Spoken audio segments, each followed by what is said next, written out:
Premièrement, je voulais mentionner que je suis très fier d'avoir dans mon district le site du patrimoine du quartier du Moulin, qui a été planifié en 1926 par la Canadian International Paper, la CIP. Ce secteur possède une architecture Nouvelle-Angleterre qui est unique en Outaouais. Témoin du début de l'industrie des pâtes et papiers dans le secteur de Gatineau, le quartier du Moulin a été constitué en site du patrimoine en 1996. Il s'agit de l'un des seuls sites du patrimoine où les arbres sont protégés. En 2011, un projet de construction de 21 millions fut déposé en abord du site patrimonial, avec 130 logements pour des aînés à faible revenu, un complexe de 6 étages au coin de la rue Vianney et Jean-René Monette, dans le quartier du Moulin, d'une superficie de 9162 mètres carrés. L'enveloppe extérieure du centre est un mélange de fibro-ciment, de briques et de pierre. L'architecte, en accord avec les promoteurs, a voulu respecter l'architecture de la cathédrale voisine, tout en participant à la revitalisation d'un secteur de Gatineau. Bien sûr, certains citoyens se sont opposés à la construction d'une tour à côté d'un site patrimonial. Mais il y a eu des rencontres, il y a eu des compromis. Aujourd'hui, le quartier est aussi vivant, sinon plus. Je voudrais remercier M. Penneau-Jobin d'avoir participé activement dans ce dossier-là. Merci, M. Jobin. Merci, M. Carpentier. Oh, excusez-moi. Parfait. Merci. Je continue. Je suis un entrepreneur qui est devenu politicien pour pouvoir supporter le développement économique par l'entrepreneuriat à Gatineau. Nous sommes chanceux en Outaouais, car la fonction publique fait en sorte que l'économie est toujours bonne.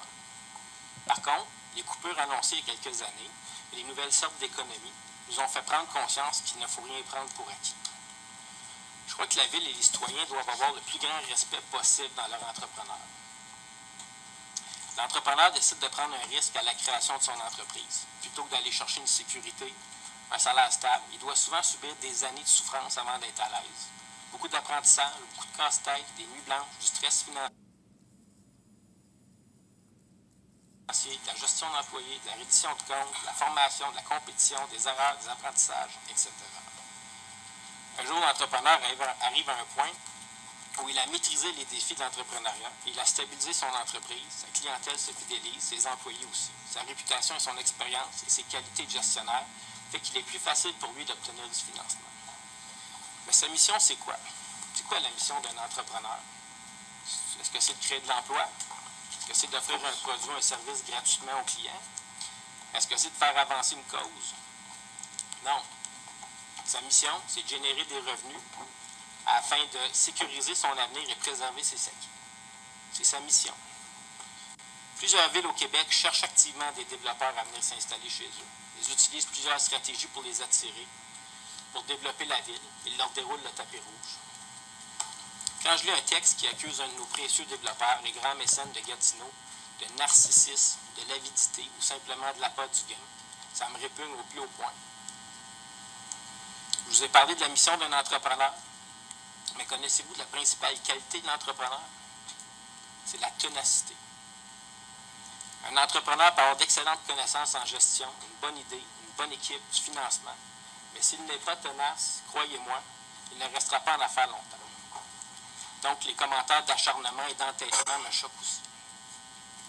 Nous devons avoir un grand respect pour nos entrepreneurs. Ils font vivre plusieurs organismes, ils créent de l'emploi, ils construisent nos maisons, ils divertissent nos jeunes, etc. J'admire beaucoup la mobilisation citoyenne actuelle et la persévérance des grands défenseurs du patrimoine. Eux aussi doivent être persistants pour nous convaincre d'éviter les erreurs du passé.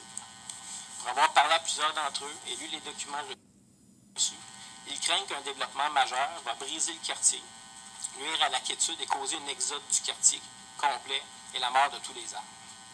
Mais tout ça, c'est de la spéculation. Il y a beaucoup trop de spéculation dans ce dossier.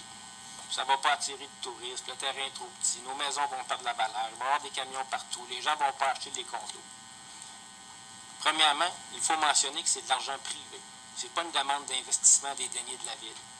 Si le terrain est trop petit, si le touriste ne vient pas, si les gens n'achètent pas les condos, c'est son problème. Ils ne le regardent pas. Et s'il se passait la même chose que dans le site patrimonial de mon district, et que la cohabitation dans le quartier est excellente, et que les retombées pour la ville étaient exceptionnelles, et que le quartier devenait le quartier le plus brisé de la ville, et que tout le monde était heureux, ça ne serait pas fantastique? Malheureusement, je n'ai pas encore vu de boule de cristal fonctionnelle. Donc, la spéculation d'un bord comme de l'autre, ça n'élève pas le niveau de la discussion. Les élus doivent s'en tenir aux faits. Voici quelques faits. Ce n'est pas tous les gens qui habitent le quartier du musée qui supportent la citation patrimoniale. Certains s'y opposent drastiquement. Les opposants au projet estiment que la nouvelle réglementation serait trop contraignante et qu'elle risque de diminuer la valeur des propriétés en question. Ils craignent aussi le coût qu'il en coûte plus cher à entretenir leur demeure. Les citoyens de ce secteur ont déjà rejeté un projet de citation patrimoniale en 1991. Les polices d'assurance vont être plus difficiles à obtenir et seront plus dispendieuses. C'est un fait.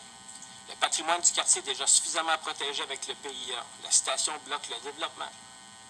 Nous avons déjà entendu parler d'un plan d'aide aux propriétaires de ce quartier. Les citoyens de Gatineau au complet devront probablement aider les citoyens de ce quartier à devenir une citation. La citation, même si nous excluons la rue Notre-Dame de Lille et Laurier, empêcherait le développement de Place des Peuples.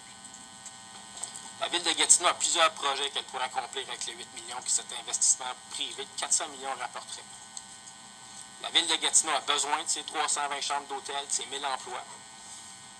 La vue du haut de ses tours sera fabuleuse. Le promoteur fait le projet avec les tours signature et le basilaire. C'est un fait. Le centre-ville de Gatineau a besoin de densification pour pouvoir soutenir les commerces, pour servir les citoyens. Cet investissement va attirer d'autres projets immobiliers et favorisera les services de proximité, comme des épiceries, pharmacies, restaurants familiaux, etc. Pour dynamiser le Vieux-Hall, il est impératif d'avoir une densité de population. Il est possible de marier le présent et le passé. Le concept a généré de nombreux appuis, notamment de la part de la Chambre de commerce de Gatineau, de Tourisme Outaouais, de Vision Centre-Ville, qui représente la communauté d'affaires du centre-ville, de même que de nombreux restaurateurs et de la communauté en général. Place des Peuples attirera certainement plusieurs fonctionnaires fédéraux qui pourront aller à pied à leur travail dans les différents ministères adjacents. Plusieurs maisons du quartier du musée ont perdu leur valeur patrimoniale car elles ont été souvent modifiées et altérées sans respecter les règles de l'art. La Chambre de commerce de Gatineau a demandé de travailler un projet de citation plus flexible qui comprendrait une stratégie viable à long terme, favorisant une densification urbaine souhaitée dans ce secteur. L'objectif du PPU Rapidement, monsieur. était de 10 000 nouveaux résidents et 4 000 nouveaux logements.